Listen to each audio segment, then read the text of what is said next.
let's see. Oh, ladies and gentlemen, we are live from Miami, Florida. I will give you a view on scene as we're about to be banned in the USA. It's Mr. Brown. I switched to Mr. Brown. You show him your sign. Is that a real street sign? Did you really steal that, or was that made for you? I mean, we're on the record, so I found it at a yard sale. Okay, perfect. On Mischief Night. Fair enough. 1973. Yes. So, I mean, Jersey. Yeah.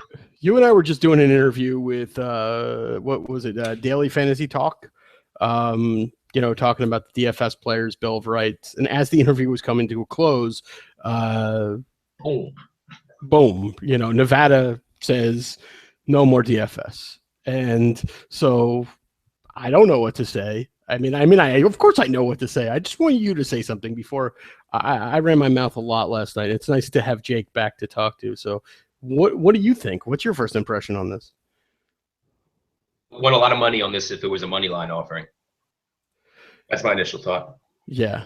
I mean, specifically in Nevada, I think both of us were pretty positive this would be the first state for it to happen in, and that it would actually happen the way it is happening with the language that's being used right around this time of year. Once NFL started booming and becoming popular with the ad spends, I think it's super expected.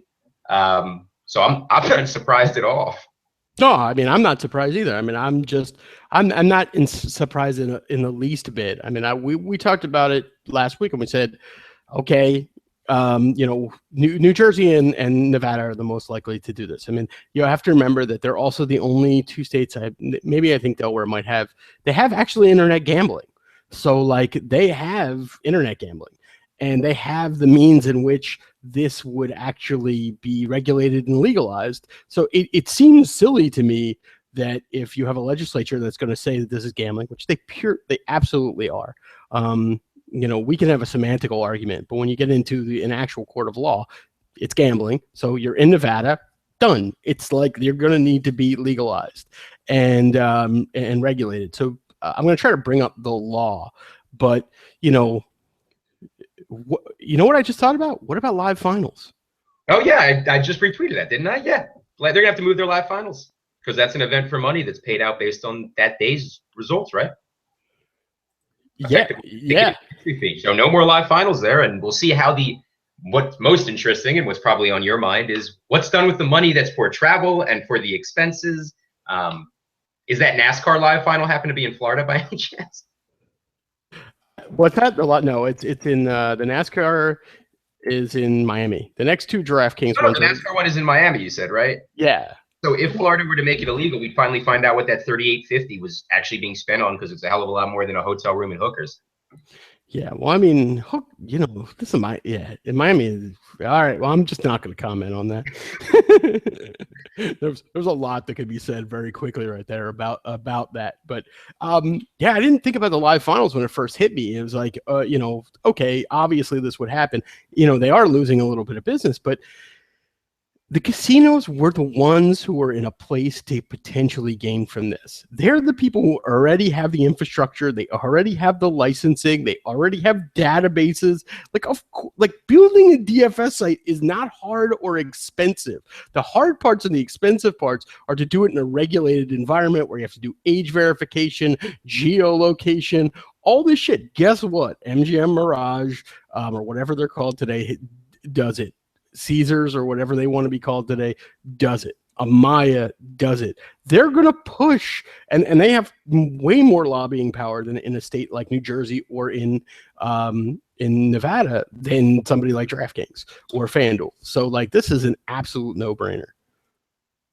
Yeah, so, I mean, go ahead. I'm sorry, I'm picking my ear. No brains. Did you see what has the FSTA said anything about the FAT? Who? What? The word was purport to be Fraudulent Trade Status Association. Yeah. I mean, I mean, it just came out. I mean, I'll get into some of the other things that came out because I think it was going to be overlooked. Is that John Aguilar made a statement today, minutes ago, about Madison Calvert issue. What was that statement? Do you care to read it for me live so I can get the reaction? Live and in full effect from Miami, Florida. That's that.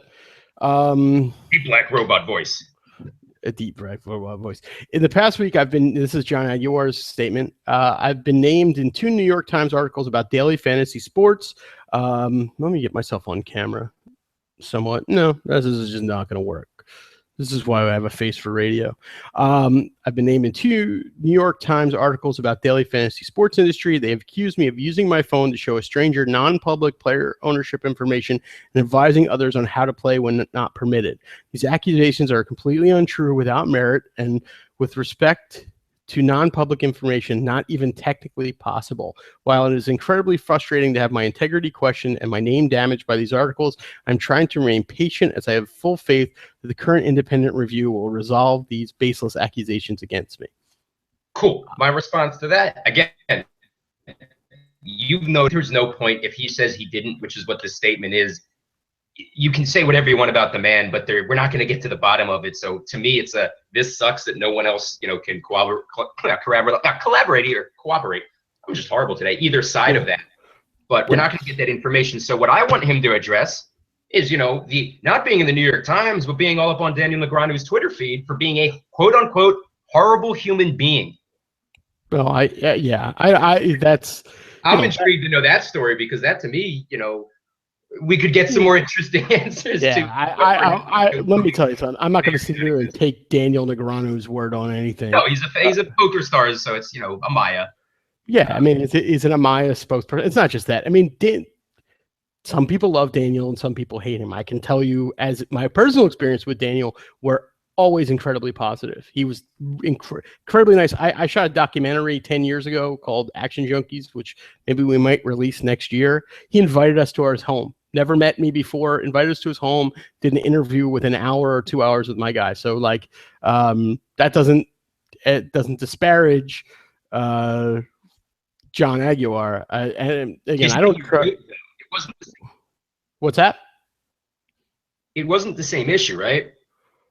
Wasn't the issue he was bringing up was something I didn't know existed, and maybe that's what John was referring to when he says there were. Had you ever heard about that before? What? Wait a minute. What are you talking about? In the statement? In the statement, yeah. The issue that Daniel brought up. You know, he has a little statement.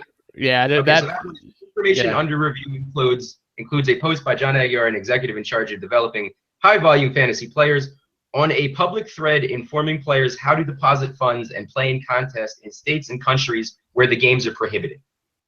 Oh, that part I didn't. So that's what's interesting to me. Who cares? Like you said, who cares if that's his opinion? If John is addressing that and saying that's just not true, that would be the most interesting thing to me, because if it's on the thread, you have a photo of it. So if that is the case and he was ever instructing players on how to circumvent the law, that's a bigger issue. Again, the other issue is a fun issue to talk about because Madison wanted his fucking 5 minutes of fame, and we're not fuckboys like that, so we didn't. But that's not something we can really go further on. Yeah, I mean, we'll get back to Nevada in a second. I'll wrap that up because I don't want to rip on Madison too much, because I go on two sides of that, which is like he tried to go down the right road, which is if I have not the issue with John, because that just you can never prove that. The issue on with whatever his name, Dustin Sawyer, like he tried to go down the proper channels, was completely stonewalled, and then decided to put them on blast. That's kind of what. That's might be too strong a word, but after 18 months of not feeling the need to put people on blast and finding other avenues for it and being discouraged, it's like a shortcut. It's it's someone who jumps into the game late and says, I don't like this, I'm going to blow it up instead of trying to think. But that's his right to do. Again, though, I just think the naivety of that issue being the issue that's really going to get people upset when it can't be proven and it's just going to be hearsay is a little bit annoying. Same with the Ethan issue, kind of. It's just annoying. They always brought other issues to light, which is what I wish people would be focused on. Yeah, I'm with you. It's what Tommy called it, the red herring, and that's kind of my point. But it's hard for me in a position of feeling like I've been ignored to not have some sympathy for somebody who felt the same way. Fair enough. All right. So Nevada, let's play our game. Let's play our game. We like to let's do a little draft of what states will eliminate DFS or make it illegal next. Let's play our little draft. We got a slam dunk here. Okay, go ahead. I mean, I'll take your state. So you won't be able to play DFS after this month in Florida.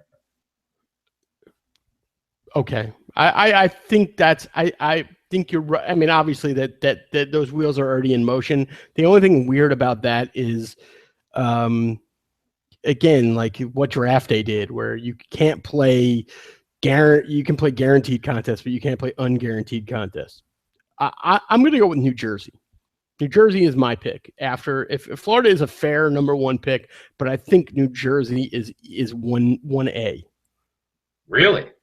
Amaya, it's simple. Amaya, you have the like, why would they not be the most safe state? Because Amaya will make it illegal so that they can be the sole provider of DFS in the state of New Jersey. So like it'll be well illegal. The same thing that's what's happening in Nevada. Well, we don't. That's what I'm trying to. That's what we should break down right now, because we're not really talking about what the language is. You know, it's not DFS is not illegal in Nevada, correct? That's not the way the language was written.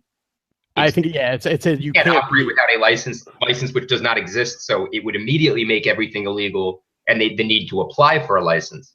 And what you're suggesting is that this is how, and something I brought up 3 months ago, this is how the smaller site, in this case Stars Draft with Amaya, would attempt to break away from these two bigger sites and gain a foothold and become number one. And that's what you're talking about seeing playing out in New Jersey? Yeah. I mean, again, being familiar with the way that internet gaming unfolded in both states was you needed a physical presence, especially New Jersey. They didn't want people just coming into the state and opening up an internet casino, out of a storefront, in Camden.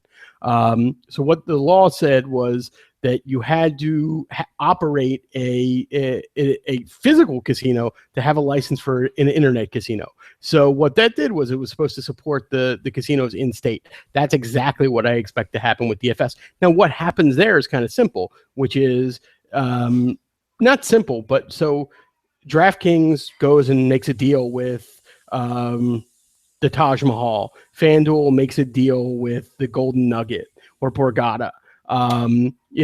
That's what'll happen. So like, I don't think it'll actually go away in New Jersey. I just think it'll be instantly regulated and it'll be partnered with the casino. So what you'll see is Jake Versatile will be driving to Atlantic City to participate in huge DFS events. No, man, there'll be big money, and they'll comp you your stay and give you free food and all those other things. You'll be treated. So you have segregated accounts based on casino, or can I just drive up to Parks or down to Chester? No, you're not. You're not. It's not. Well, we didn't get. We're okay. So we've done 2 states. Okay, sorry. You took Florida. I took New Jersey. You're up. Okay. We have to have a disclaimer here. Are we including states where it's already, not advised to play in, so you can't already upload money from, or no? No, it can't be like the 5 no, Louisiana, Vermont, Washington. Yeah. None of those. So all right, I'm going to go with an off the wall. I'm going to go with Texas. I think in your reasoning for Texas is what?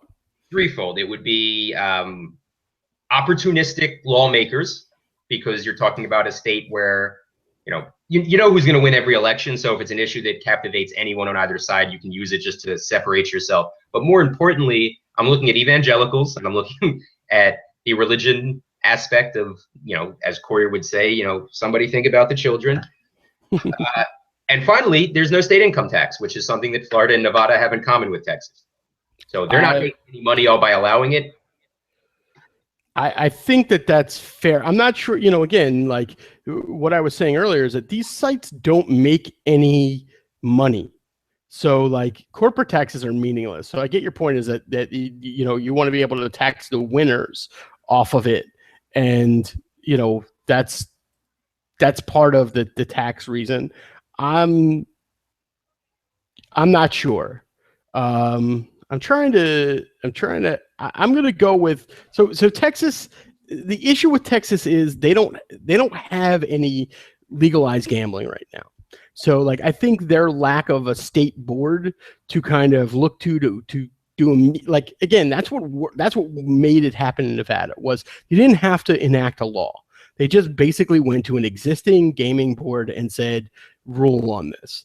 And so that's why I think every one of my picks will end up being a state that has existing casinos and not just Native American casinos. So I am going to you went after me.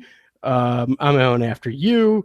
I think Pennsylvania is after Tech. I think Pennsylvania is more likely than Texas. Yeah, What do you think? I on that issue, I mean, our governor is a businessman, not a politician. So I'm not sure if that plays any role in it, but this isn't someone who's trying to score points. And this is someone who is very much about free business. As a liberal, this isn't an issue that conservatives are going to bring up in Pennsylvania because it's a freedom issue. It would be something that, and we don't have an overly, for a state that we like to call Pennsylvania, in between Philadelphia and Pittsburgh, we don't have a overwhelming, huge section of crazy religious people. We just have crazy racist people. Right. But no, I think the way the political spectrum set up with our attorney, I mean, you know what's happening to the Attorney General of Pennsylvania, right? No. We don't really have one. I mean, she's being indicted and all this shit. So I just think Pennsylvania, the political spectrum isn't right for it to happen anytime in the next 3 months. And I would assume that there are 4 or 5 states that will. But your points still remain about the gaming being set up and the landscape being set up. I just think the political turmoil going on and who we have in important positions aren't really going to make it an impetus for any action to occur soon. It makes sense, but I'm sticking unfortunately. I mean, I've talked to Parks Casino about running, right. draft, so to speak. So yeah, I mean, we talked about a lot of cool ideas. I know you've actually went and talked to people, which is far more than I do. I went off again. I'm doing something that I normally don't do, and certainly don't do in DFS. I'm using facts and numbers, which is Pennsylvania is the second largest regulated non-Native American state for gambling. Actually, I believe after Nevada, the largest gaming revenue of any state is California.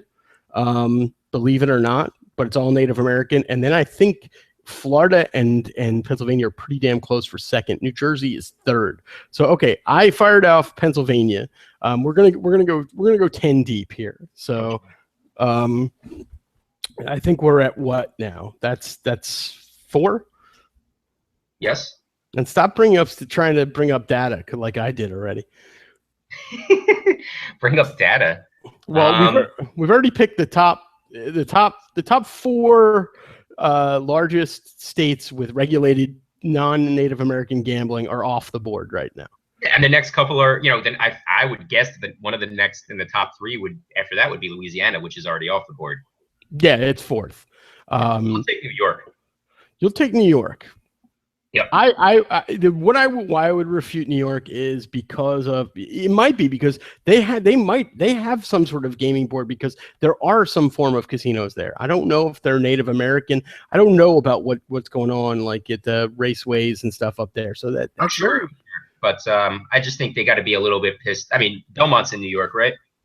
Yeah, but there's a casino just outside of New York City. DraftKings threw their name all over that, was all part of this Triple Crown, and now is disgraced. So I think that, they wouldn't allow DraftKings. That would be an interesting conversation if DraftKings called and said, okay, we're doing Belmont again next year, right? I don't think the state is very happy with them. The headquarters of FanDuel exist right there, and that's the least transparent site, at least to players, not necessarily what goes on behind the scenes, but on site. So no, I'll stick with New York. Okay, that's a fair thing. I mean, I could easily just go with Indiana because it's in the next on the list. You're literally just. But I'm not going to do that.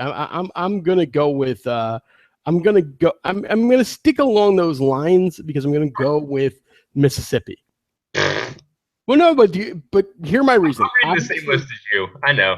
No. It's not about the list. It's about the idea of combining the Bible Belt and with won't somebody think of the children idea, religious right, gambling is bad, with we have entrenched casinos. Like, I think that's why I would go with Mississippi next.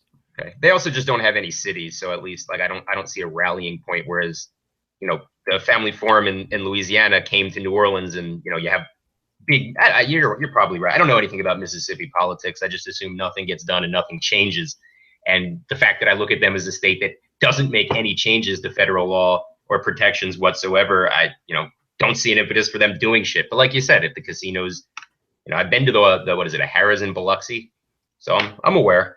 I've been to Biloxi more times than I ever would want to admit. It's a Which is once. disgusting. Once is more times than I want to admit. But. Yeah, it's a disgusting place that honestly, like, if you're again, like when you get there, you're like, oh my god, I'm a degenerate gambler, because this is like, it's not near anything. I mean, it's kind of near Memphis, but not really. And like, yeah, Look at you smoking. What? Why? What do you mean? Wait, are you saying maybe I'm the one? No, not Memphis, Biloxi. Western. Not Biloxi. The other. No, we're talking about two different. What's the other place? Just south of. We're talking about two different places. I'm mixing it up. Biloxi's Mississippi on the. No, it is. But there's northern Mississippi, and I forget. Northwestern Mississippi. Yeah, let me. Geography, man. Memphis is on the furthest west point of the state. No. You're right. There's another, and and I've never been to Biloxi actually. So I'm being obtuse. There's another. What the fuck is in, let me here. I'll look it up. No, I need to know now because it's like a Tunica, Mississippi. That's the name of the town. Look up Tunica, Mississippi. Oh my God. If you thought Biloxi was bad, holy shit. That's my point. Biloxi is like the south of France compared to Tunica.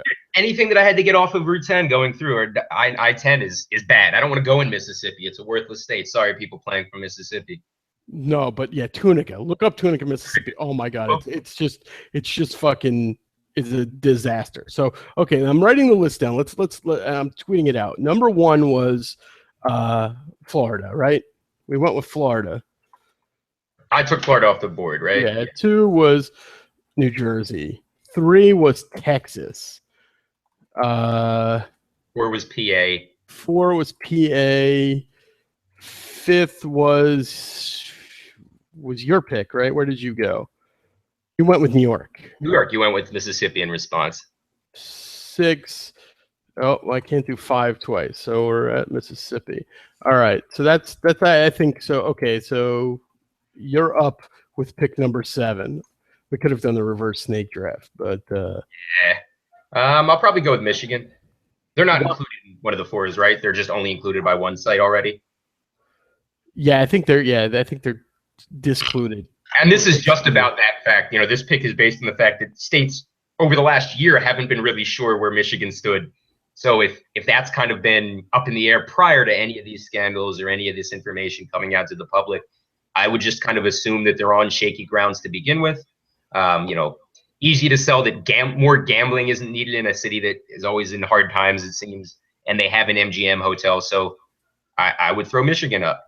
Sorry.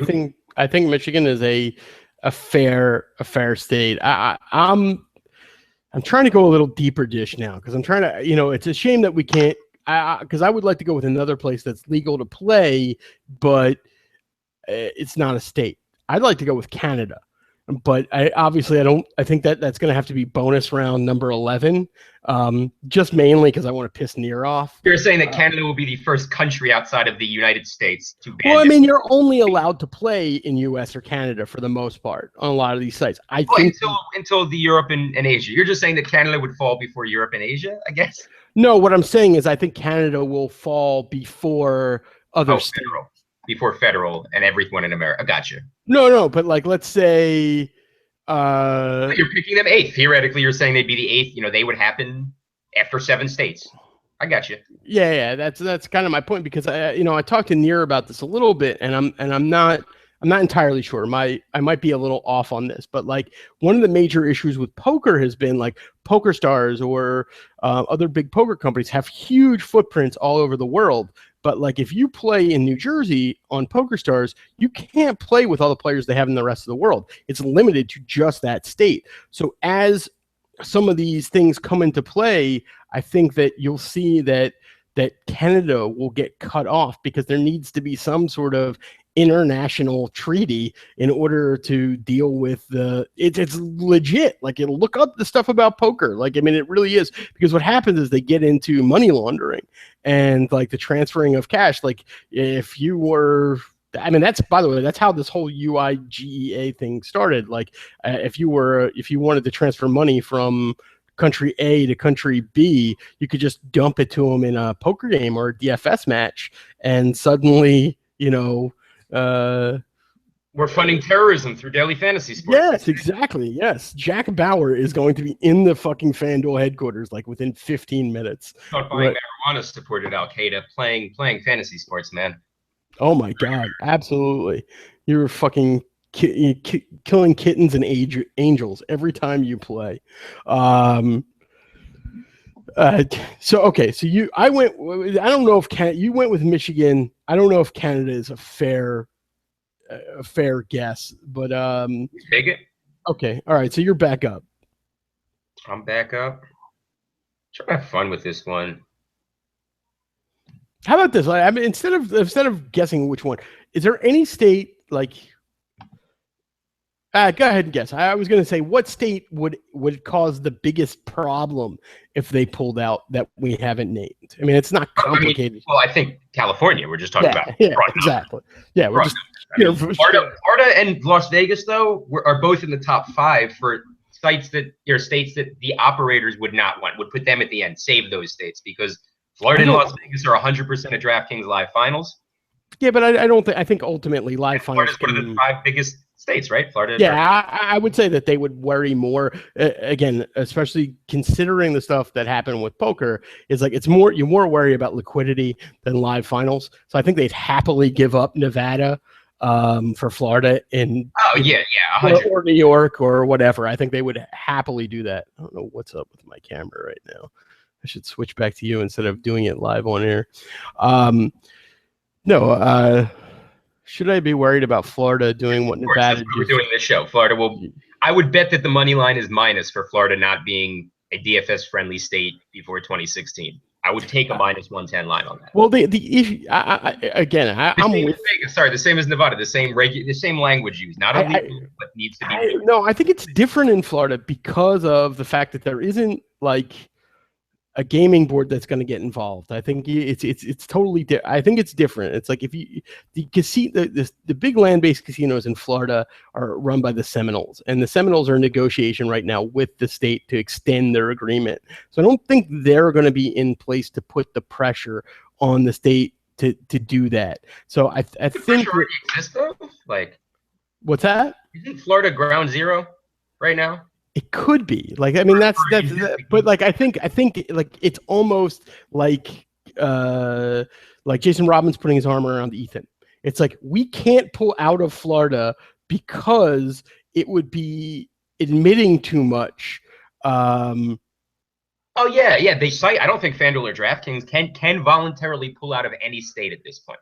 I don't think they could do it really at all. Right. So that's why I don't know if Florida is going to be the one that is going to act as quickly. I get your point. I just think that the way things are going down, like I think that domino is much more likely to fall in a place like New Jersey. And maybe it's just wishful thinking on my part. But I think that to some extent, New Jersey is the safest state for online daily fantasy if you are okay playing on one site, right? They will be less to have daily fantasy. And only to play it against people in the state of New Jersey, which actually for me might be fun. That's what I can fuck with Guido boys all day and just take their money. Yeah, I mean, what did you say? Guidos and fuckboys? Is that what you said? I think I combined the two and just made it a 3-word phrase. Oh, okay. I've just somebody brought up that North Carolina, so I'll actually pick North Carolina now. You just took California, and I was on pick 9, and I was taking North Carolina. Wait, I wasn't. Texas, Florida, New York, and Michigan. Okay, all right. So you took North Carolina. Fine. I was just bringing up. Give me your reason. We'll both take them. No, I was actually coming off a tweet that I got from somebody that says the Attorney General in North Carolina hates gambling and is just very likely to just look for any opportunity to get rid of it. So yeah, and we'll just cite stats from the NASCAR Hall of Fame to show that NASCAR was never and is never a game of skill as it applies to daily fantasy.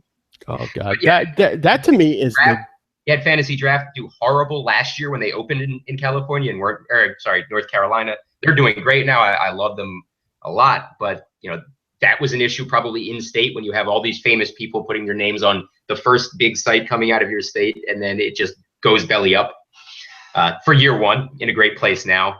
But No, Yeah, I mean, we're definitely trying to have a laugh with this, but like, I mean, obviously, we don't want DFS to go away. I'll theoretically move. I mean, provided that there's daily fantasy work outside of playing, I will be in this industry until it dies. But oh no, I don't think like. Actually, I think it becoming regulated in a place like Nevada and getting some backing from casino operators is one of the best things that could happen right now. Not the best thing for DraftKings or FanDuel, but for DFS and DFS players, because they have access to people who will play DFS.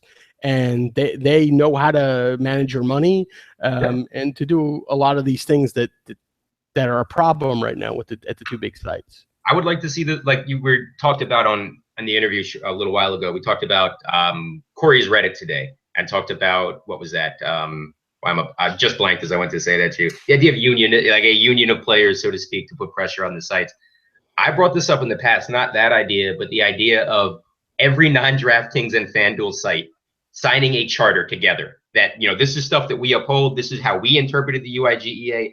This is the shit that's been going on with those two. You can lump in rotor grinders if you want, because they've been giving them proprietary information we cannot have. So basically, going forward, dear regulators, we have been compliant and we have put this on, you know, these regulations in place. You know, we do not want to be lumped in, kind of to separate, because the fact is, you know, I always bring it up. You had two companies that really, really wanted to walk on, you know, 2-year-old legs, and then they wanted to run as soon as they learned how to walk.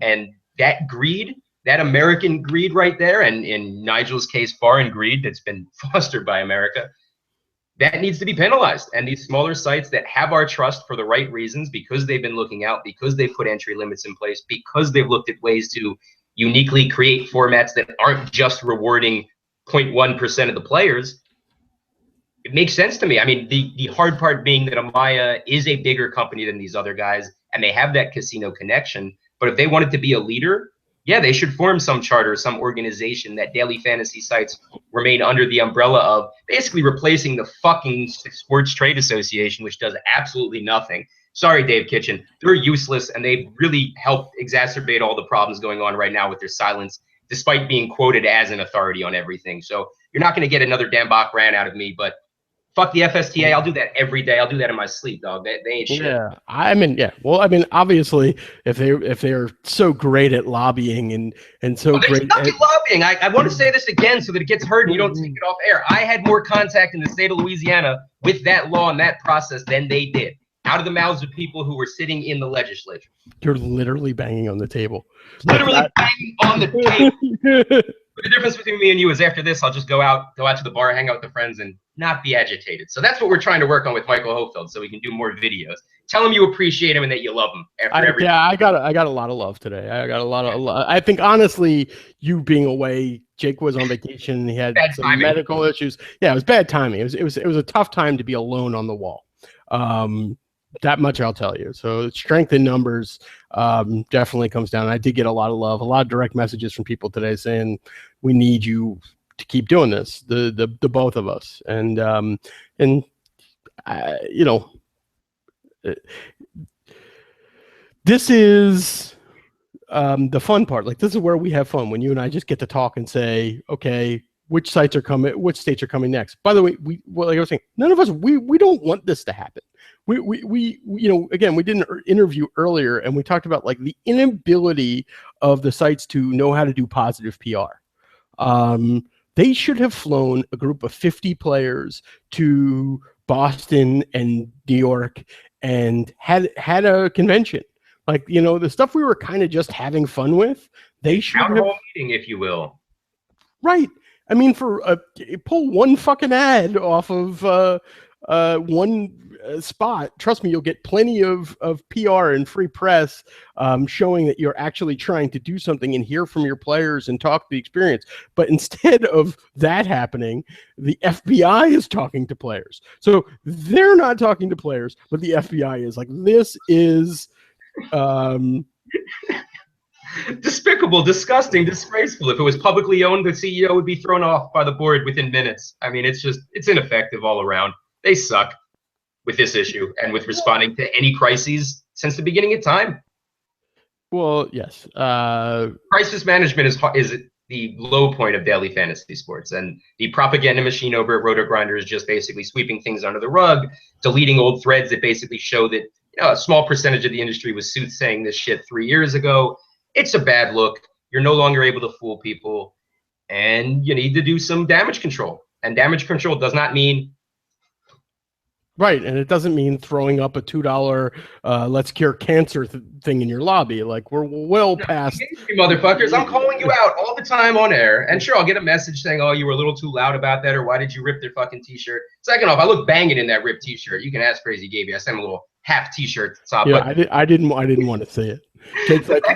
Jake's like, you promised not to blackmail me if I send you these pictures, and I'm like, I can't make a promise. No. I know that I can't keep. So look, guys, you're ineffective leading this community. You have you circle back to Roto-Grinders. Like, I mean, not sure, because when I've been hanging up on reporters left and right over the last 4 days, what has it been about? Well, tell me about your experience on DraftKings. Tell me about your experience on FanDuel. Well, they've been me figuring out how to game the game like everyone else with a paper and pen and win money. I don't want to give them any insider information or some suspect information about things that may or may not be going on behind the scenes, like your Madison Calvert thing, which I, have on record from people I trust, but I don't have that source material in front of me and that evidence. They do. So again, not bringing it up. But with Roto-Grinders, sure, I have a lot of evidence and a lot of screenshots and a lot of deleted threads that show how complicit they were in a lot of the problems that have spawned this scandal and this downtime for the industry. I put them at the center of everything, Michael. I put them at the center of everything, and that's while liking and supporting almost all of the writers as individuals. But at the end of the day, they were bigger than DraftKings and FanDuel in 2012. They grew these sites, and they did so with agreements that would, if looked at by the law, would be considered illegal monopolistic agreements at the time they were made. That part I don't know. Well, that's speculation, 100%. But again, yeah, it's speculation. There was communication from the sites that indicated that they would not be giving Roto-Grinders any information, last year, this year, if they weren't grandfathered in by a previous contract. So it's a signature on a piece of paper that binds some of the decisions from 2012, 2011, as opposed to common sense and the growth of the industry. So, and Rent, get back to you, and now you'll seem less like the fanatic on this show for the future.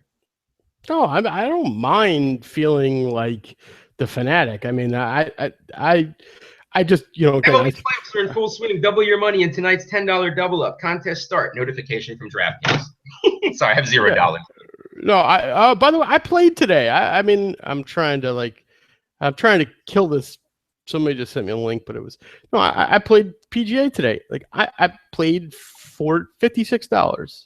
Nice. Fine. Yeah. I mean, I'm just like, again, I have $57 total in play today when I used to have on a standard Thursday thousands. So that's fine. That's just a little hobby. It's like a $50 bet on Bovada. I mean, it's no big deal. You've just lost. Again, I have to speak with my wallet because I don't want a single person to stop playing DFS if they're having fun. That's it. Well, I want 100% of people to stop playing DFS on DraftKings and find another place to have fun. That's more. If you're committed to the site because you happen to like that site, as opposed to it just being a bigger site. But no, I've talked to 20 people and told them and sent them links of where, without affiliates, of where they can sign up to enjoy and continue playing DFS in a more safe, secure, and upfront and transparent environment. So I can't play those places anymore.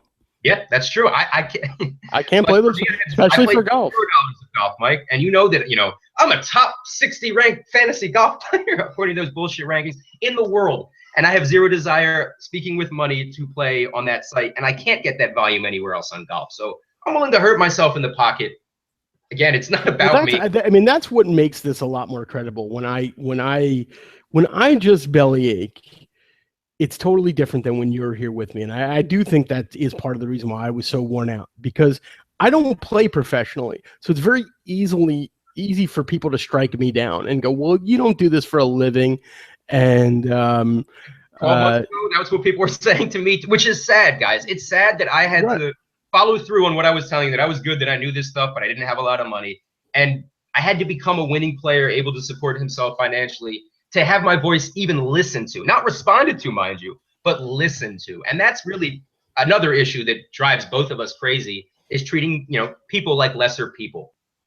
Oh shit, I forgot Dean lives in Nevada. Oh, Dean, yeah. Oh, I was going to go through the list of Florida and try to figure out what you got. You got Sammy there with Dink, and then Stevie and Dan and yourself, right? Those are yeah, the big five. Setzer's in there too, is 6. Near's being an asshole. Don't worry, if they do Canada and Jersey before, y'all can live with me. My roommate's moving out in December, so I'll have 2 extra bedrooms. Your roommate's moving out in December. Okay. Initially because I was going to move to another state to play DFS for a living out west, but I'm not signing a lease right now with the state of the game. No, and you wouldn't know what state to pick. Well, I was going to pick. Yeah, sure, I did. What's the safest state? I was just looking at. You know what state I would pick? I would pick Colorado and Washington, and DFS isn't allowed in Washington. Yes, and that's for marijuana reasons. But I would have moved to Colorado. Near says he's not doing any shows. Then why'd you get the mask? Halloween's coming up. Do they celebrate Halloween in Canada? He's mad. He's just mad. I made him upset today when I legitimately told him that I wasn't joking about having $0 on DraftKings and believing that they won't make it through another 6 months. And I think he's just like, you're depressing me. Like, I'm just being honest. Like, just telling you exactly what I'm doing, quite literally, is removing all of my money from DraftKings and trying to play elsewhere and seeing moves made. I can tell you one thing. The sites that have scripting for NBA will be dealing with more battles. That's not going to end once the season starts, man. I'm willing to say that is not a game of skill whatsoever and should not be protected whatsoever. And you know what? The fact is I have reporters calling me, guys. This ain't no bullshit. You'll hear about it in a couple months to talk about. So this is all coming from me. You guys haven't asked for any input from me or any of the 50 other players that could have been sent to Boston or New York to talk about these issues. You've shown a complete lack of understanding of your consumer base and just keep rolling out shitty commercials. That's your business, but I think your business is doomed as a result. And if you're not going to reach out to me and other people are, I'm going to let them know why I think your business is doomed and help accelerate that process. Not doing anything like. Can I ask you a question? I mean, I'm more like, do you have any football action in play tonight on any site? Yeah, I had football action in play for match head-to-heads that I can't get out of. Okay. I'm just curious. Like, I'm not, like I said, I'm not trying to talk anybody out of playing. The reason I'm playing less is, play less on draft. But Mike, I know you don't want to say this because Jason follows you and you have access. No, that's not it. You should listen. I'm being fair on it. No, go ahead. Like, do I think DraftKings? All I was saying was, would you say that if you had $1,000 and it was dispersed $200 on 5 different sites and one was DraftKings, I would take out that $200 on DraftKings and put 50 in the other 4 sites. If you only play on DraftKings, it's a little different. But if you're playing on another site and there's the ability to get action, question why you're playing on that site. Yeah, I can specifically answer for myself right now, which is like, as it related to golf, I can only play on one other site, which is Draft Day, and I don't Aces. like. What's that? Aces. Oh, I forgot about Dude, Aces. I'm gonna give you. No, you're right. You're right. I just absolutely forgot. They have golf. I mean, I don't like draft pot, so I'm not trying to be like. Yeah, but you didn't like it for NASCAR, so check out that you don't like it for golf before you say that. But yeah, I got you. The reason I love Draft Day, it's the makeup of the GPPs in draft and the scoring on Draft Day, the makeup, the size of the GPPs, the size of the single entry, the quality of the field. It's just that's why. It's not like NBA where I think you get the benefit of having that multiplayer eligibility, so it's a lot more fun. It's pretty much the same game on draft days as it is on DraftKings, and the tournaments aren't as good. So that's why I played on DraftKings. I'll tell you exactly what I played. I paid the $1, the $3. No, there wasn't a $3. The $1, $5, $12, $27 single entries, 4 different lineups in each, and then I took each lineup and put it in the drive the green. So add that up, whatever that comes out to. So like $45 in the 4, because I do that every day. The 27, the 12, the 5, and the 1. Right, and that's what I played. And I will play. And I was talking to Near about it. Near had zero action as of last night in NFL. Still does. Or as of like a couple hours ago. Yeah, I mean, I don't know. I don't have a single NFL lineup. The only place I had an NFL lineup for this weekend was on fantasy draft because I guess I won some entries, but they refunded them because I can't play there anymore. So all my money is. Get that $10 value for beating London Fletcher last week, big guy. Is that what it was? Is that what I got? Yeah. Like the beating London Fletcher and beating Boomer Esiason contest. If you beat them, like they were scored like normal GPPs, but if you placed higher than them, you got a free ticket as well into next week's event. I got the last 2 weeks. I got free $25 tickets into the $25 big GPP, and I have absolutely no idea why. I was like, cool, great, thanks. So, yeah, no, I think I was reviewing it yesterday for a Roto Curve video, and your name was one of the ones that I was scrolling through to see who beat either, whether it was London Fletcher or Boomer. But that's where those bonuses come from. But yeah, no, I understand for you. But just wanted to refute the fact that there are, everyone offers golf right now. More sites offer golf. You're right. I mean, I would have argued on draft day. I would have. I'm not a big fan of the aces scoring. Feud is the worst where it's just your finishing position. So DraftPot's the one I'm probably going to check out next week. Yeah, well, I don't like. Listen, we come at this from different angles, which is like I'm playing for fun. So like I still in golf in a single entry tournament on DraftKings, I still have fun. It's 4-day sweat. The fields are, I don't really see people teaming up and using the same lineup in golf. None of the problems that I have overall. And the only reason I play those $12 in the drive to green is like, fuck it, $12. It's a lottery ticket. I mean, that's really what it is. I mean, you almost won one of those with Charles Schwartzel back in the day. So yeah, I mean, again, I'm not like it's zero, not 0%. The $12 is 0% for return on investment.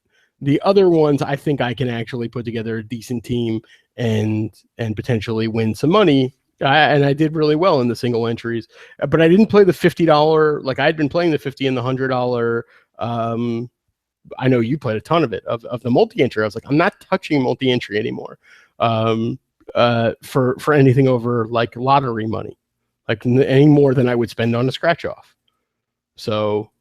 And no one should be. No one should be touching single or multi-entry like that. No one should be touching contests that allow a certain percentage of the entry field to be bought, which is basically every single contest but single entry has inappropriate entry limits short of fantasy draft. I'm trying to figure out what position I'm in. I'm in 24th in the $27 because Sean Stefani is an asshole. It's also fun. I can't stand when this happens, and this is just obviously nitpicking. Like when the 0% come up, like everybody is 0% owned in this tournament right now. So yeah, that's why I export CSVs right away for golf. Yeah, I'm sure there's a CSV somewhere. Did you know that story that I told earlier about why CSVs came to be on DraftKings? Nope, did not know. Yeah, I forgot all about that because I mean, I'm not sure. I can tell you that a bunch of people went nuts, but of course, I was one of the people that went nuts. But it was like their first big contest where they did a 1,500 person $200 buy-in, and you couldn't see where you ranked. At that time, yeah, they didn't even have like because now they show yourself and the top 500. Back then, they just showed the top 500. So it was a disaster. Not too much of a disaster because FanDuel still doesn't have it. That's the single biggest lapse of judgment in the entire industry, long term. Yes, but I think that we kind of pat DraftKings on the back for having it, and like became almost out of necessity and not out of a goal for transparency. So like, I mean, I would argue that, and you're right, but FanDuel just they don't even understand what necessity means. Like someone should teach that word to Nigel.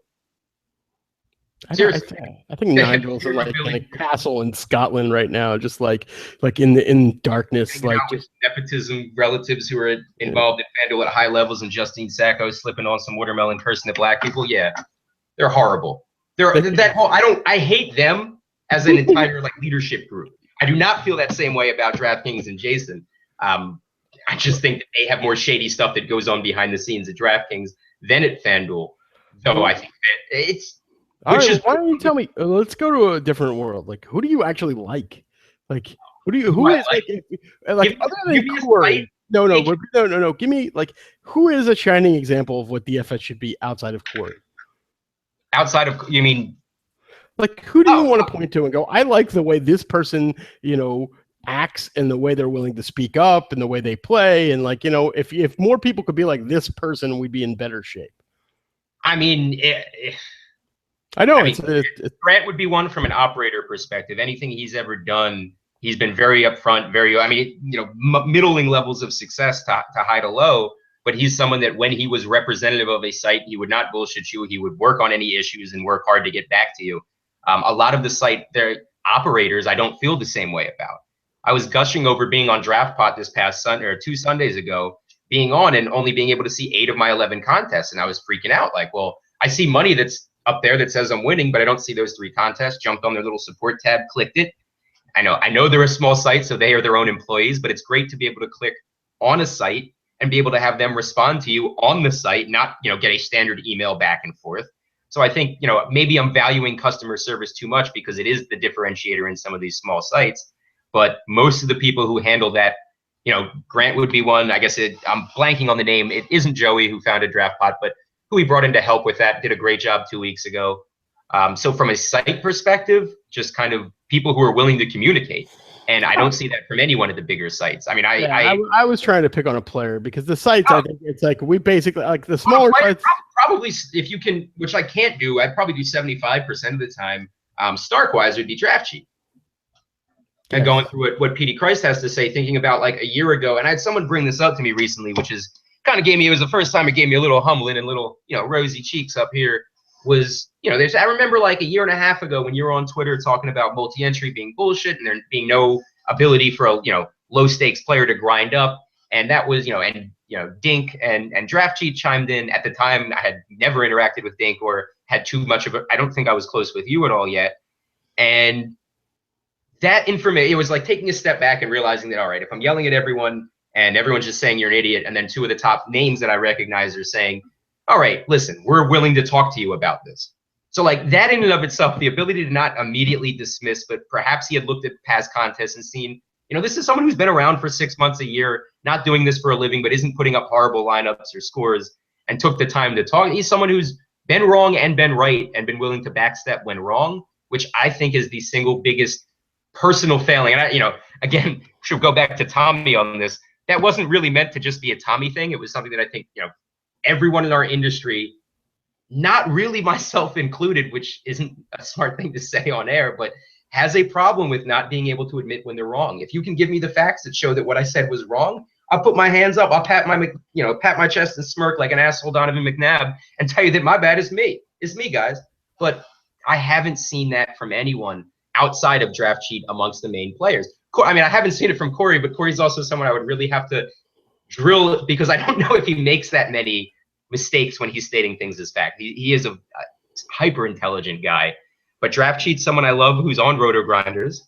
I have to. Well, I agree with you on that, and I'll give you a little side note on that. Like, given our latest friction with Roto Grinders, I was afraid. Not afraid; it's the wrong word. I thought that DC might have unfollowed me or blocked me, because I hadn't seen anything from him in the last couple of days. So I actually looked up his Twitter and said, oh, okay, he just hasn't been speaking for the last few days. So like, and I wouldn't do that with pretty much, there are probably 5 or 10 people that I would actually say, where have they been? Did they block me? You know what I mean? That would actually bother me. And Draft Cheat's on that list. Yeah, I mean, you named the list comes down to, I mean, if we're going to Roto Grinders, it's those two. Those are the two. And again, hey, if Roto Grinders, Peta is a great point. Yeah, those are the 2 voices that ring out the most in the community to the average user, to myself, and to pretty much anyone who comes in. So if those aren't the number 1 and number 2 names you're trying to push, you're making a mistake, and I can tell you that they're not. So you have some resources there to better your brand image in my eyes and in most people's eyes. Utilize those resources instead of fighting against them. And we're silencing them, which appears to be what happened when I went on vacay. I can't really comment on that. I mean, I don't even want to get into, like, I haven't even talked to you about what happened behind the scenes this weekend. I don't want to talk about it on air about like my interaction with some of the people. In terms of DraftKings pros, Dink, I mean, No, not DraftKings pros. well, no, I'm saying, sorry, I'm adding to that list. Oh. I'm trying to find people from every single site that I think are great, or every single area. And, you know, for him, and it's something that I feel horrible about every time it happens, but you talk about people staying silent on an issue. You have to and you brought this up to me forever ago, but you have to understand that some people who are that big, who have won $1 million, who are in commercials, who, you know, started their own sites, there's not value in them responding off the cuff.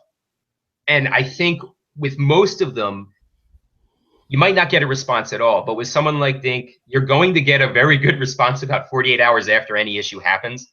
So in the future, don't try to rush everyone into commenting. But again, who else in that team had a comment? He's the only one. He's the only one. And to be honest, and I know I pander on some level to Dink's dad, Jim, but it's how he was raised, and he has a moral compass, and like he can't escape it.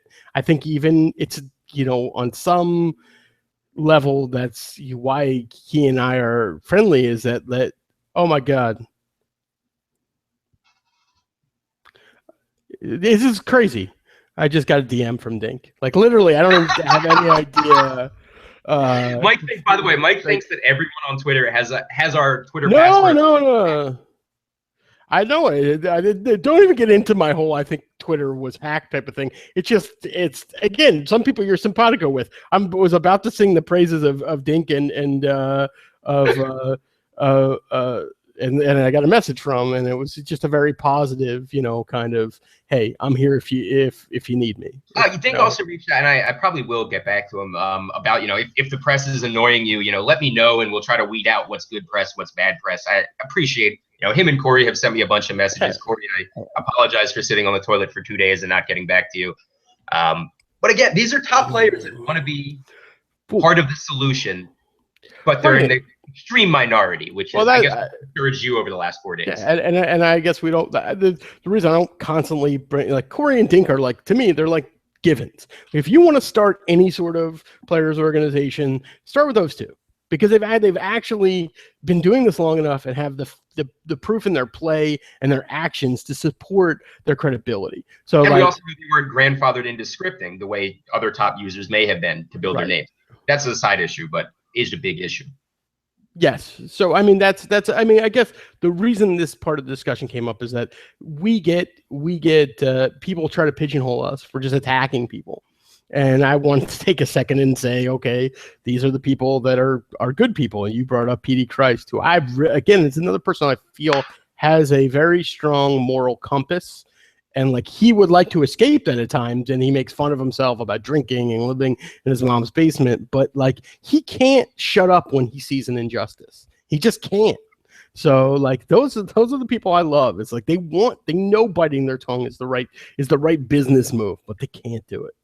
So Wrath's kind of like that too. Wrath is like that too, but I think Wrath is a better businessman. I think if you get Wrath in a conversation off air, he's you get a lot of good DMs, but not public consumption stuff. Yeah, right? I think he, you know, he's. I mean, I'm not saying that's wrong. Like, I'm not like. To me, like, Wrath is another person who I privately spoke to about the DFS Players Bill of Rights, and he was supportive, but like not overly like I would have liked him to be. And I love Wrath, and I know you have a business relationship with him. And I was actually, you know what, you brought it up. I was actually a little surprised that I didn't get more support from him.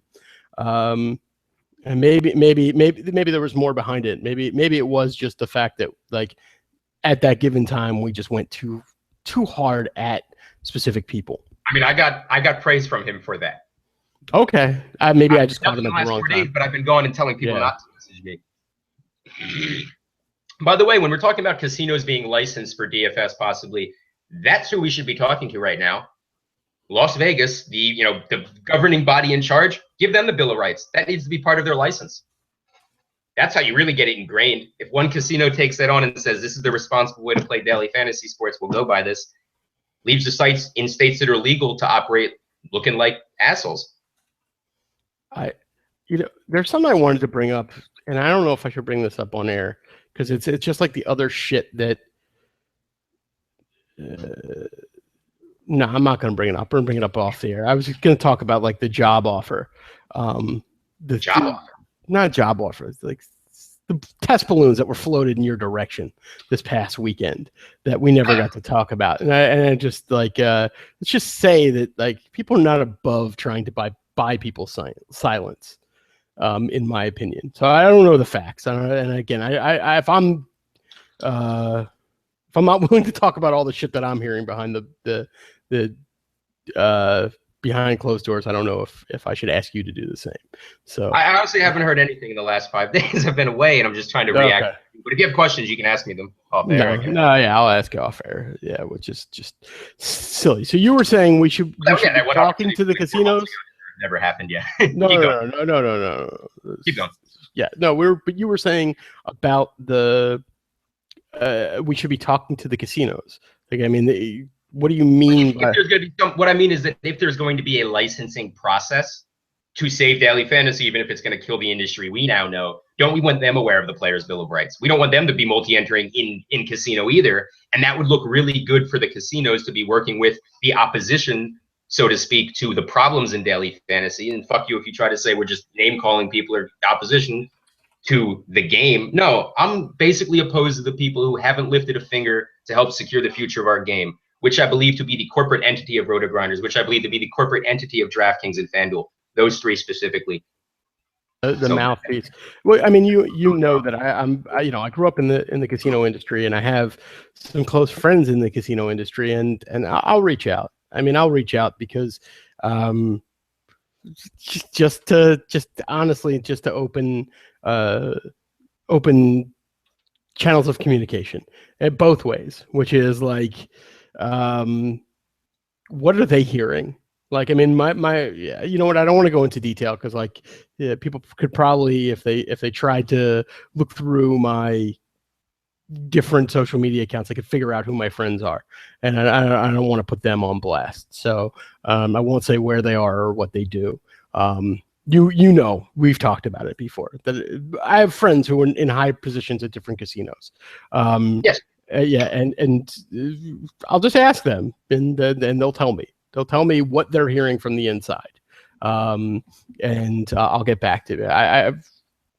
These are close personal friends that I don't. These are not business contacts. That so I don't really like to mix business and pleasure with that. But I think in this situation, it's worthwhile, and it's worth it. Like you're saying, opening up the stream of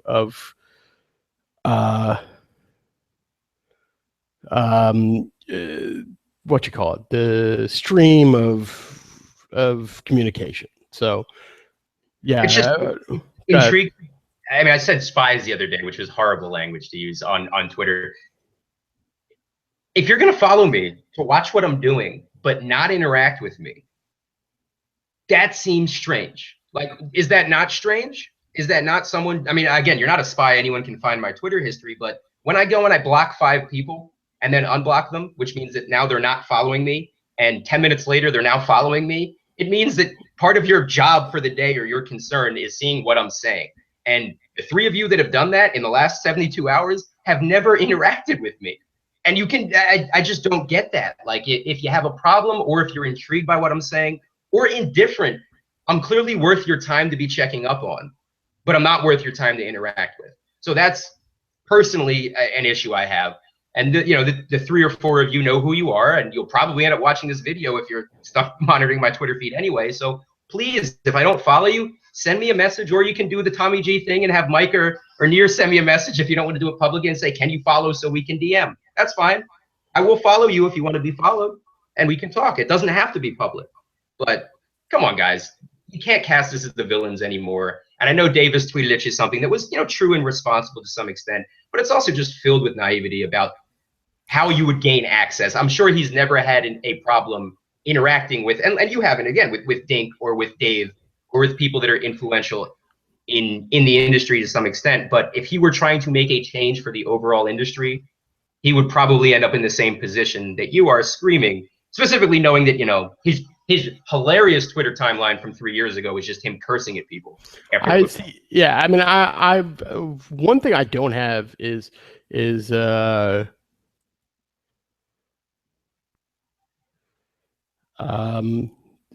you know, I don't have a lot of patience. So, but what I've learned over the last week is I have to. If I want to try to push forward as a player's advocate, I have to be willing to listen to people who I don't agree with and hear them out. And so that's like, you know, when Davis said what he said today, like, I just want to hear him out. I want to hear the end of the argument. You know what I mean? Like, that's where I go with it, which is, okay, I'm cool with being wrong. I'm totally cool with being wrong. And that's not what he was saying. Something that's right is presented to you. And that's fair. Right. I mean, and I'm not talking negatively about Davis at all. I'm actually saying he was willing to engage in a conversation. To me, that's a huge step in the right direction. That's it. Like, I mean, like, I can get into like you're saying, that was there, you know, some element of naivety, or does he have access to a lot of things that maybe he takes granted for? Maybe, but that's not the point. You want to talk? I'm here. Let's talk. And again, that's something that we would find out from discussion, which is great that he engages in, more so than 99% of people who are making their living being employed by DFS sites and communities. Yes. So I mean, I'm just. A lot of times it seems like, I guess I'm not even picking on Davis. A lot of times it seems like he's saying things that I would assume would be coming out of Kitchen's mouth, which is fine. But it's just kind of me wondering if he's allowed to talk and other people aren't. Or if they're, you brought this up. You asked me, do you think there's a gag? I had said, well, if they're lawyering up like 4 days ago, do you think they've been told not to speak for 24 hours by order of, not being Davis or the Insiders guys, but that was a Roto-Grinders reference, I believe. But yeah, I mean, again, guys, if you're going to disagree, and you're going to disagree behind your screen at home and have your private conversations about why you're wrong, you're the ones who are idiots. I mean, you're just idiots. Please engage in conversation. It doesn't have to be public. And, Mike alluded to the 50 people in New York or Boston. I brought this up to a couple of people that have asked. I'm willing to I'm willing to drive anywhere. If you wanted me in Nashville in, 4 days notice, and you were going to comp me a hotel and a room to sit down and have a private discussion about pretty much like this, but without going public, or, whatever the case may be, I'm willing to do that. It's you guys who are not willing to be part of the process of creating a solution. You're only willing to lawyer up, lobby up, and deal with those issues and not the underlying issues that caused all of this. Well, and I think also, I alluded to it in my podcast last night, which is what would have been a reasonable response and a good thing 4 weeks ago, today is a half measure. Do you know what I mean? Like, when the old ounce of prevention is worth a pound of cure. So like, had some I would have given a standing ovation to a Nashville DFS meetup by Roto-Grinders and Fantasy Insiders 4 weeks ago. I would have said, "Oh my God, I can't believe it." Right, but my point is like, that's like, this is all reactionary. It's not proactive. So I mean, it's hard for me to give the same credit that I would have 4 weeks ago to what I feel now is just like everybody trying to, take their ass off the fire. And like, I think that now that you have to take your ass off the fire, you have to be a little more aggressive. Like, I've been like, it's weird because last night I talked about the fact that like, and I always talk about how people mean more to me than businesses. And I am protective of certain people because I have relationships, and I'm never going to deny that. And like, yeah, I don't think you were around last night. Somebody thought that, Near thought somebody was saying something about you and him, and he jumped down his throat. They weren't talking about you, but it's like, what they say though? No, it was just somebody saying something about like some OGs in DFS, and I actually DM'd the person who said it and said, I know who you're talking about, and you need to cut those guys a break because they are not the problem. They were talking about Dink and Leone, and I was like, I find the tweet. I want to have. I know. Well, it wasn't a tweet about, like, it didn't have your name in it. It was like, it was at me, and the point is that like this person had gotten into a discussion like through a third party with Leone and was upset, and this person gets frustrated like I do sometimes, and I'm like, these are not that's why I went DM, and why I probably shouldn't even have talking about it now, is that I'm just like, we need to keep focus on the people that are actually the problem, and we don't need to keep the focus on people who are willing to actually risk things they have to be good people. And like, those are the people we shouldn't be patting on the back and saying, yeah, maybe I mean, what? No, I mean, Leon is just a guy that, you know, we probably disagree on 85% of issues. We've never had any name calling, any disrespect, anything like that. And those are the guys that you need, that are willing to have those disagreements with you. Right. Well, that's a perfect point of like why we need a discussion in person. All these people from different viewpoints talking about these things, like we were talking about a constitutional convention. It's very similar. It takes, I think, the text I sent you, and we need a group of intelligent people who disagree to be locked in a room for a couple days at a couple segments of time over the course of period of time to hammer out these issues. The fact that if we're fighting an uphill, not even an uphill battle, but feeling like we're taking on an entire site, when that's not true. I'm not, everyone in Rotor Grinders doesn't have one line of thought. There's a company line of thought, and then there are individual lines of thought. And sitting down in the room, I'm sure I am not the farthest left or the furthest right on every single issue there. I'm sure there are people within the company who agree or have stronger opinions on issues. I'm just trying to, sorry, I got distracted. I'm trying to find. Yeah, I'm always getting DMs and I'm just trying to find your damn thing that they talked about. No, it was less. Just look at Nier's tweets, because Nier tweets less than me. So it's probably just look at Nier's timeline. You'll see it last night, and it was okay. Again, I'm not trying to be cryptic. I am trying to be cryptic because I just don't want to. It's not about starting shit. It was about the point of say it. I'm gonna read it. If you have it, just literally read the word. I don't have it, like, because I have 9,000 tweets in the last. I'll respond to information about anyone. No, anything you can say about everyone. The point was they weren't. We started this by saying I care about people, and that we stick together. And maybe that's like, people can turn that light on me and say, well, I'm not going to throw you under the bus. If you've watched our old live shows, we yell at each other a bunch. But there's a difference between having spirited discourse and then throwing you under the bus. But the truth is, we wouldn't be friends if there were reasons to throw you under the bus.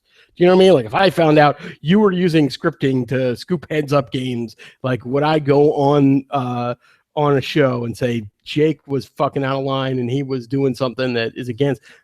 Would I do that? I don't know. I mean, I don't know. But part of the reason that I don't have to worry about that is that you don't do it. And I don't think we would be friendly if you were that kind of person. So I get, you know what I mean? Like, I don't know if I'm explaining myself properly. Oh, that's pretty funny too. Yeah, I mean, if you go back in the timeline, no, I have it, and I see who it was who actually gave me respect a couple weeks ago, which is hilarious too. Which is no problem. Again, I've never blocked anyone other than the spy test to see if they would follow back right away. Unless you talk, if you want to be blocked, you can say something about my family, and then I'll block you and look up your GPS position. If I'm in town, pop your tires. But short of talking about my family, you can say whatever you want about me. So no. He wasn't referencing you. No, he wasn't referencing you. But we had gotten into an altercation with this person. With me, it's simple. It's like, you didn't have tolerance. You blocked him at that point. I just said, look, man, I can't deal with it during shows. I can't, because it just gets me. It just puts me in a different world. So, but at the end of the day, this is someone who might be misguided in the way he tweets like us, but at the same time is just trying to uncover and make public the same information we were. Right, and ultimately, this is what I'm trying to point out to even my closest friends, and this is what I was saying last night on the podcast. It's like, everybody needs to start pushing people towards this meeting or this dialogue, because it's just going to boil over and go in every different direction, and it's going to be totally uncontrollable by not being proactive, and that's it. I mean, like, that's the summation of the overall problem. Like, we started the show about Nevada, and like, I'll tell you right now, I don't think Nevada was avoidable. Like, I don't think the scandal had anything. Well, it probably expedited the process, but it didn't have much to do with it. They were going to do this anyway. They don't have a lot of people in the state of Nevada who are playing. I mean, I know we know some people, but it's not a big populous state. And there are plenty of other options for their entertainment or whatever dollar you want to talk about. So I don't know. I want to kind of end the show in a minute. We did an hour plus interview, and I know games are about to start, and but what do you think we should do about this dialogue? I mean, that's where I want to end it, which is, do you think the next step is to just go to the sites and say, you need to do this, whether it includes me or Jake or not, you need to do this? I mean, is it just time to just cut? At this point, they don't deserve. I mean, this is not appropriate because you're watching this on a screen of some sort, but the future of this revolution will not be televised one bit. I'm done. You've had every chance to come and talk to us. I still have not received a single message from any of those people, anyone involved. I did DM Cal to apologize for saying his name personally, as I don't know anything about him, and was using his name as a stand-in for the Roto Grinders brand, which is not fair. But short of that, and he responded, "Thank you," and I agree. Yeah, I agree with some of the things you and Mike are talking about as well. And that was that. I mean, there's no further communication as things break down. So at the end of the day, I'm not telling them they should be valuing me. I'm just telling you that I know they don't. And there are certainly other people that do, and they happen to be media people. So I will do my best to not be misquoted as others are claiming they have been. But I'm basically just going to tell truths. I'm not inventing any story about the time that I got screwed over by X, Y, and Z. Sure, will I talk about the fact that 3 weeks ago I had someone on FanDuel that had 0 wins that was playing, and then FanDuel sent me $25, said they kicked them off the site, and they were there the next day? You're damn sure right. Because FanDuel still has not ever solved anything but sent me $25 for that issue. Right. So that's my point. It's like, well, I mean, I lose 50 to 100 Twitter followers who are ignorant, who assume, oh, you're trying to bring down DFS. But at the end of the day, if you're going to take what's written on Reddit, and this is for you, fucking Jason Robbins, 20 minutes was an article, right? 20 minutes after posting it on Reddit, he got comments, but the 2,500 fucking people watching me tear off the shirt and cuss the world out, that got nothing. That got nothing. So yeah, you can value Reddit and you can value grinders, but you can shove them up your ass. That's not true. You know what about our show. Man, I don't want. There's other things I can't talk about. Like, I had a conversation that the next day. Yeah, you did. All I'm saying is, no. But it wasn't with. It wasn't with. I do, and I'm a fucking professional player. Right. That's what makes me angry. It's not like DraftKings can't look in and see me netting above minimum wage every month. If you want to go look at my tweets, look at the one from Casey Chiefs fan last night. He's like, I've won. My gross winnings are over $2 million over the last 3 years, and I've yet to receive as much as a hot sauce from any of these guys. So, like, if you want proof that there's a good old boys network, like, it's not. You don't have to look far. No, and I think that if that video with that amount of views in an 8-hour period when it was up, it doesn't stoke a response. Sure, I'm sure you have your emotions about it, but you haven't talked to us about them. And think that I'm going to go away, or that you're going to go away, and we're just going to eventually put ourselves under the rug, is ignorant, because we're not trying to bring down this industry. We're trying to secure its future. And I fully believe if you secure the future ends before 2017. I believe that 110%. I think you need to lump Jason and Nigel together. I mean, I get that's. No, I find myself doing it, like, just because that's who's been getting the media focus, is that I've been saying, but you got to remember that for me though, I use FanDuel to hedge. So, publicly, I don't get 1099 by FanDuel. I probably lose about $1,000 in a year, or $2,000 every year on FanDuel. I use that to hedge some of the plays. So DraftKings is like 75% income. I get it. I get it. I guess the one thing that I've been avoiding doing, which is the shitty thing, which is like when we talk about hurling shit bombs or quitting, because that ultimately that's where I think we are, which is like you are.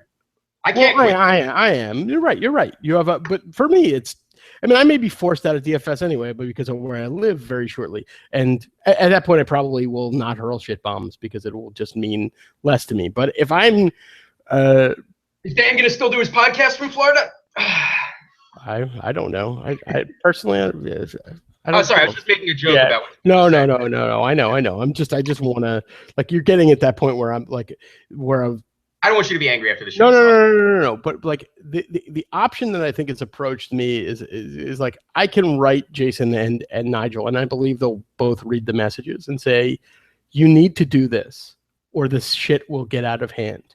And I know how that'll be taken. It'll be taken as a threat. And I'm not I don't know if it's a threat. I mean, that's really honestly the answer to that. Take it to the sites. You're going to take it to the press because that's the only way to get it answered. And we're both people who care about the future of this game.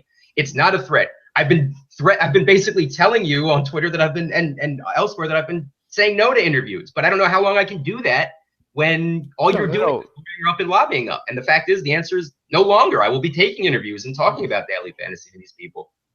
Yes, I mean, and I think that that was kind of my point of just saying at least going directly to the two men and exhausting the last possible hope for communication, because at this point I don't see anybody else who can make the call to arms for a discussion where they can honestly financially support it and make it happen other than those two. And it'd be worthwhile. So you know what? I think I will do that. I will say, here's a link to the Players' Bill of Rights. We're not saying that this is what it needs to be, but we're saying this is what we recommend is a discussion. And if you want to exclude the two of us, we're perfectly fine with that. As long, how about this? I'm fine if it excludes me. I think it's either one of us. Again, we want to be involved to make sure that they don't make it their own or bastardize it. But this is not about me or you getting followers or views. Right, exactly. That's kind of my point. I've had opportunities to be in front of the camera more. I don't necessarily want to. Well, I like it, and I can't. I like doing it with you, but you know what I mean. Like if I could, I probably wouldn't, because I like my anonymity to some extent. Yeah, I don't know if I like being relevant in the community. I don't know if I really want to be, whatever, where this is heading, ultimately. So I think I will reach CBS Chicago from a sportscaster. There we go. That was our claim to fame so far. Yes, well, that was nice. I mean, yeah, I wish I could pronounce Joe's last name. I want to say Ostrowski. So that's my best guess, and I should give him. It actually crashed the Google Docs for a little while, so I should give Joe a shout out. Guy who recognized it. How has no one in the industry asked for it? It's just absurd to me. I wish I could have counted how many times I said the word ridiculous last night on the podcast, because that's where it is. I gotta get my headphones to listen to the rest of it, because you speak very quietly in those. Well, it was last night. I mean, I'm telling you, I'm not really. I talk all sorts of shit about quitting DFS all the time, and I love to deal with it every month. Right, but this time it's not.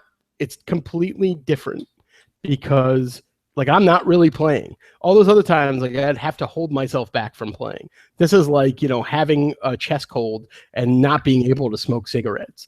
Which is why I'm not going the not playing route. I think the more prudent route is to literally tell your entire following to get the fuck off DraftKings. Maybe FanDuel too, if they find it comfortable, because you're not removing money from the industry. It's still going into the pockets of the industry. It's going to sites that are better positioned to stay legal long term. I think you're making the prudent move, moving money off of DraftKings. I would only believe that if one of them would come out and say, we support the DFS bill of rights, or we would like to have a conversation on it. The only difference between them and DraftKings and FanDuel right now is that they're not big yet. And once they get big, they forget about it. So, I mean, I understand your point. Saying smaller sites? Yes. Well, they've chosen to adopt some things in that bill by choice. We're talking like not scripting and all those things, but it's not really an issue because people aren't building as much to script with. I would argue that not scripting is a huge issue on the smaller sites, because it only takes one or two to ruin the entire site by coming in and buying. Right. Well, I think that's self-preservation there. I think that it's almost right. Sure. So that's my point. It's like the CSV issue we talked about earlier. It's like if you want the motive for actions to match your own, you're going to get a hell of a lot less action long term, Michael. But my argument is that if they got bigger, they would abandon those philosophies. They haven't gone on. I don't think they would, because I think, you're right. In a bubble, they might, but they're seeing what's happening to these other sites that are growing too big to actually support their user base. So, right, I'm just talking down the road. I'm just saying that until they come out and say we support Players Council and we're going to try to do something about it, all they're doing right now is supporting their own interests, which is at conflict with what DraftKings and FanDuel's interest is right now. So although I do like those sites, I don't think they've specifically done anything that would lead me to believe that they couldn't flip-flop and change their mind as they're in a different position 6 months from now. So that like I get you. So that's why I'm trying to work from a macro position with which versus a micro. But that's what I get. I know where we're at. Like essentially, I'm gonna there's one person I'm gonna talk to behind the scenes in DFS to just kind of run by what we're about to do. But I'm also going to message Nigel and Jason. And if they get back to me and they want to do something about it, great. If they don't, I feel a lot more guilt-free hurling shit bombs. Okay. I mean, that's all it comes down to. Leave off? What's that? That where we're leaving off? Yeah, unless you got I'll something. I'll give you a Tupac quote for you personally to remember, and it, industry related as well. One of my favorites, probably top 5 for Tupac quotes, who I hold in higher esteem than most of you hold, your Lord and Savior Jesus Christ.